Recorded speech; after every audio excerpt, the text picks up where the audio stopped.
Welcome to another week. I think it's been a week since the last one, but there's been quite a bit of changes in the last few days of what's getting ripe and stuff now. I haven't had any cucumbers yet, so Mr. Cucumber plant down there,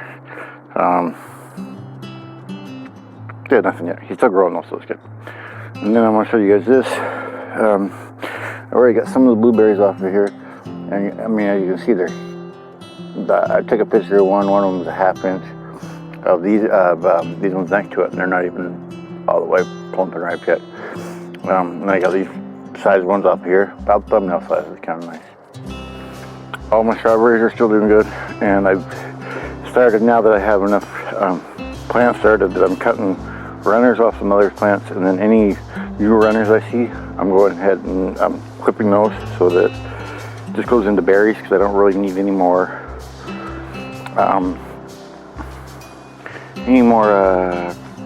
runners right now. When I get a bigger place to put them, yeah. And then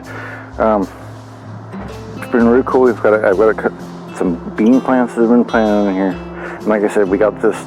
If you look at some other ones, we got this compost and this bed and stuff later on. We already planted some stuff, so we kind of just put stuff in here for right now. So this year it's not, there's not roads and all that kind of stuff. So the kale's coming up good, and it's been such a mild summer that everything has kept growing and not had a problem as far as bolting, except for like there's a spinach when they were little and stuff, and I think it was more because they were stressed. But the sun sugar, it keeps going, keeps producing more and more tomatoes. And as you can see, all the tomato plants have started to do really awesome now. So we've had it, above 70. Every day they're putting on fruit. You can see the fruits are not big. I don't know all the kinds of tomatoes these are. Most of them are probably just hybrids, because I don't think I grew any from seeds, so probably all just hybrids. Some more bean plants here, which are doing pretty good. And then, as you can see, this first one on this tomato here has already gotten a good chunk with tomatoes on it. So it's pretty cool to see it get a big trellis of tomatoes. So it's kind of cool to see, kind of cool to have finally, since everybody else's tomatoes are going, but it's just been so cool here. They haven't gone. This brown lettuce still going good. Cut it back, I think twice or 3 times already, and still coming back up. So doing good. We got I think that's a butter crunch. A couple butter crunches coming up around there. I don't know if I'm going to get anything on my pepper plant this year. It's holding on. I'm not going to cut it down, but it's not doing that great right now. The majoram is doing good. It's flowering. We haven't really used that cooking and stuff yet, but we saw it getting clearance plant, so pick it up, and then it's pretty good. As far as growth goes, that thing was really root bound. I pulled it out of the thing, and it was just white. And all of our herbs are still doing good here.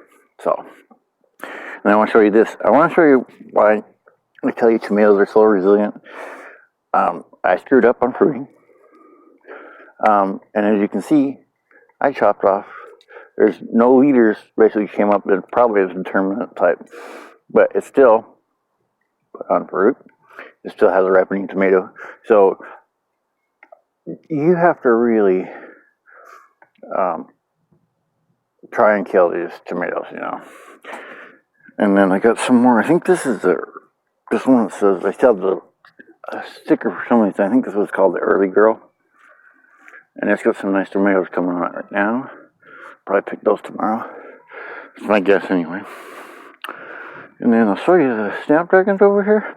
There's a greenhouse. We took it down so we can get the fifth one we're getting. But there's the snapdragons. These ones are going to be yellow. I'm not sure about the other ones yet. As you can see, the oak leaf hydrangea popped out really good. Remember, clearance snapdragons. They were 75 inch cents each. Electric lime coleus, and like I said, this is what I'm going to look at when we get out to whatever property we're at. Is whenever you're drying clothes, you have that heat come out. Well, wouldn't it make sense to have that pipe run to a greenhouse or something? Have that heat be put to use or something? I would think it would be. See this apple here?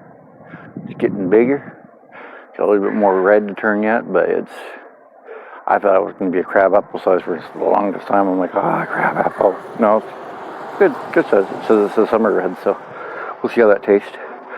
Cherry tree's doing all right. I think this is I'm pretty sure this is on a dwarf. Like, not semi-dwarf, a dwarf stock, that cherry tree is. Yeah, it's tiny. All this stuff's doing good. Hey, boo-boo. Boo-boo. Boo-boo. Look at me. Yeah, say hello to everybody.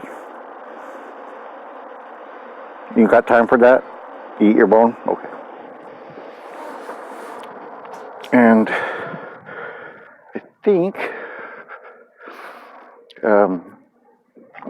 these hydrangeas here, I think are going to come in pretty good.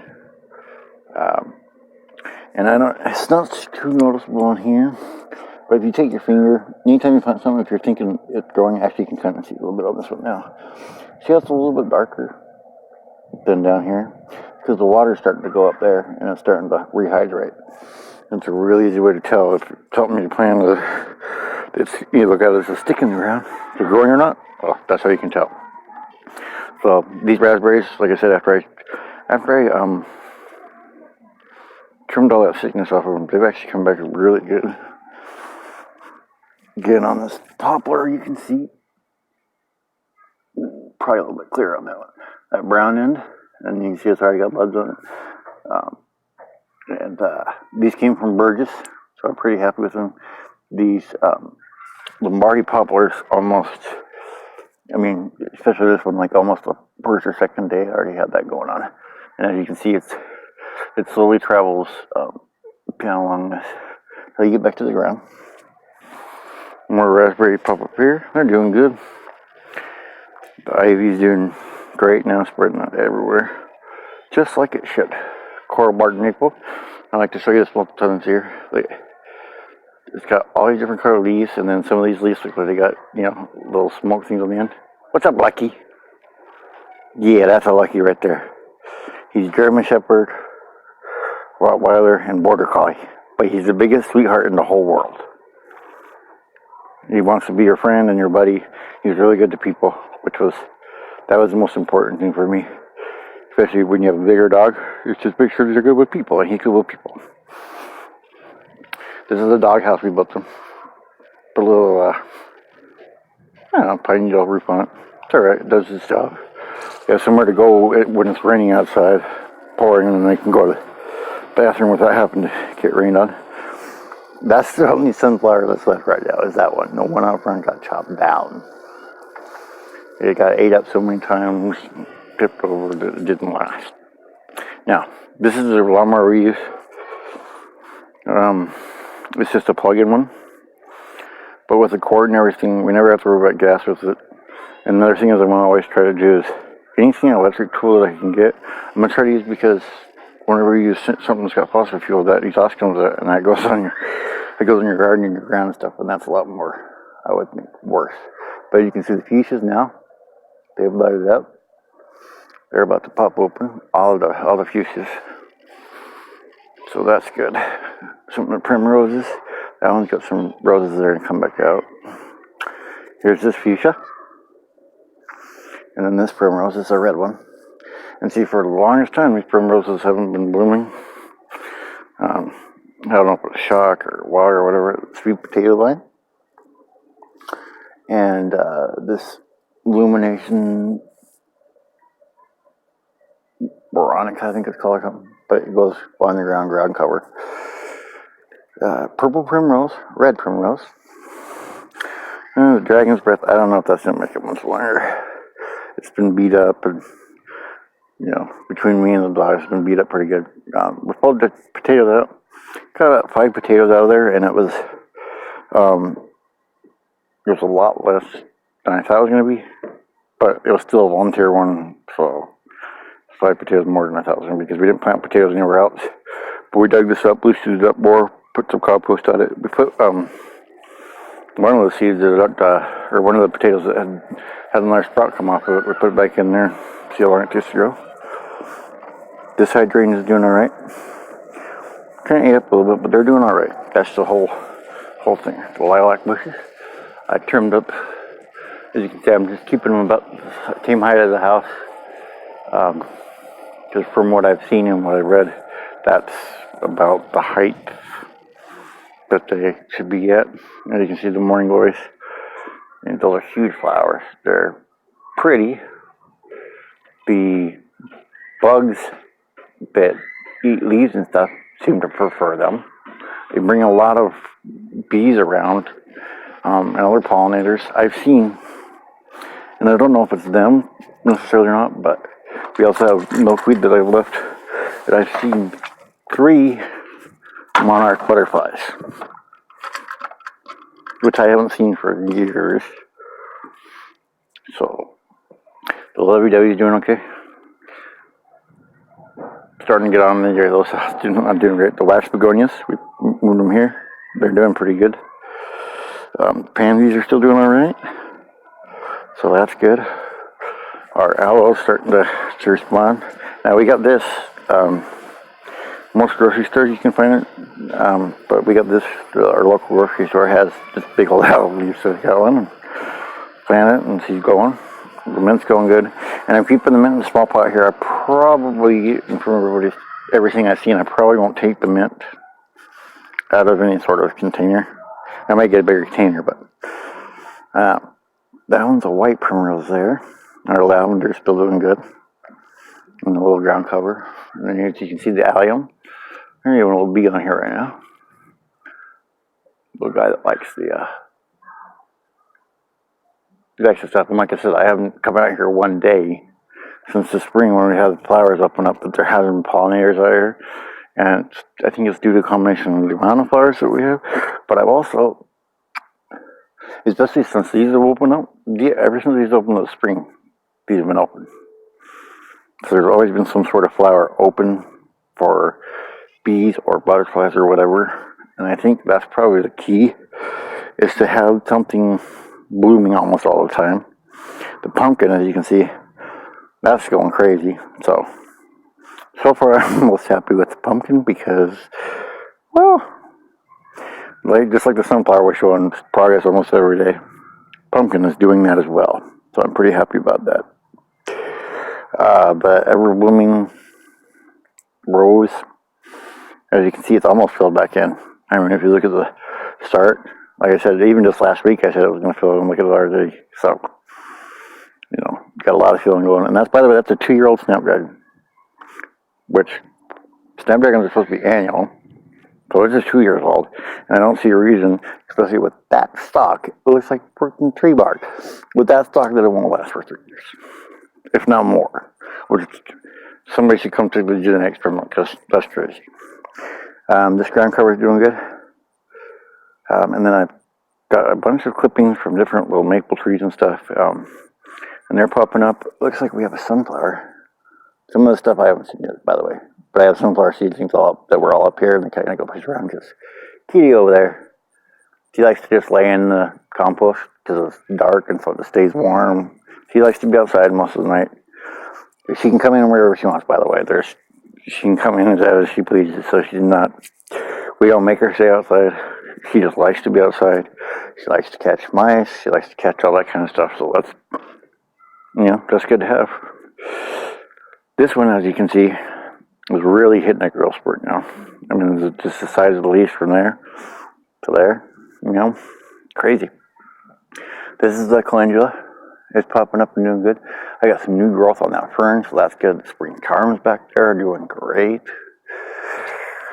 I just took a little bit of constant temperature and sun and stuff to grow. It's funny. The impatient, popping up more flowers again. Here's another one of the spring charms, and that one's really, really spreading good, so I'm happy about that. Some more of the clover, and I took a picture the other day. It's not as big, but I mean, that's probably about inch and a half across clover leaf, which I'm used to them being, I don't know about this size everywhere. So when you see them get that big, that's kind of crazy. They're probably supposed to be that big, but just never seen them that way, you know? And then we built this. We took a 5-gallon bucket, we used some Quikrete, and then cemented in this the sticks in this bowl, and eventually we should be able to tip it over and either break the bucket off or whatever, but that's going to be a little bird bath. And then our holly is doing good as well. And just so you can see, still using the board. We got a new dry erase marker because it was starting to fade out there, so. But that's what I wanted to show you today. There's going to be more project stuff. I'm going to try to get something up as often as I can. But I just wanted to show you guys this and keep you updated and let you know it's going pretty good. But morning glories, if you put them on the outside of your yard or whatever, it looks like there's 2 benefits. Because right next to the tomatoes are morning glory leaves that are eaten up, and the tomatoes don't have 1 bite on them. So the other thing that we did that has helped out keep slugs from even coming up into the beds is I went around and put a line of salt on the ground. Nothing's going to grow there, so you have to be careful about that. You can't put it where you want stuff to grow anytime soon for sure. But I salted the ground there, and since I did that, I haven't had the slugs come up. I think just the salinity, even if it's not really strong salt, the salinity around that area makes them just turn around and avoid it. So, till tomorrow. Remember, don't procrastinate, germinate. That's how you do it.